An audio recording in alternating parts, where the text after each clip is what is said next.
முன்னாடிலாம் விஜய் ஃபேன் சொல்லும்போது மனசுக்குள்ள ஒரு சந்தோஷம் இருக்கும். ஆனா இப்பெல்லாம் அதை சொல்லும்போது கொஞ்சம் வருத்தமா தான் இருக்கு.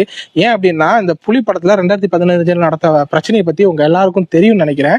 அந்த பிரச்சனை இன்னுமே ஷார்ட் அவுட் ஆகல. இன்னுமே அது கேஸ் போயிட்டு தான் இருக்கு.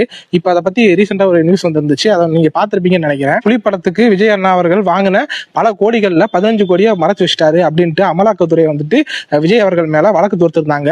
சோ இதுக்கு பதில் அடிக்கிற விதமா விஜய் தரப்புல இருந்து சொல்லப்பட்டது என்னன்னா, கோர்ட்ல இருந்து 1.5 கோடி ரூபாய் அபராதம் கேட்டிருக்காங்க. அந்த அபராதத்தை வந்துட்டு 2026 ஆயிருச்சு. இப்ப ரொம்ப வருஷம் ஆயிருச்சு. அதனால எங்களால கட்ட முடியாது அப்படிங்கிற மாதிரி விஜய் தரப்புல இருந்து சொல்றாங்க. நியாயமா அவங்க மேல தப்பு இல்லைங்கிறத அவங்க எந்த இடத்துலயுமே சொல்லல. இதெல்லாம் பாக்குறப்போ ஊழல் சக்தி தீய சக்தின்னு மேடை மேல மைக்க பிடிச்சி பேசுற நீங்க இப்படி இருக்கீங்களேன்னு பாக்குறப்போ ரொம்ப ஷாக்கா இருக்கு. ஏன்னா இந்த நீதிபதி இதை குறித்து என்ன சொல்லியிருக்காருன்னா, இந்த அமௌண்ட்டை கட்டாதது அப்படிங்கிறது, ஏன்னா இது வந்து முறைகேடாக 15 கோடி ரூபாய் வந்துட்டு எடுத்திருக்காங்க.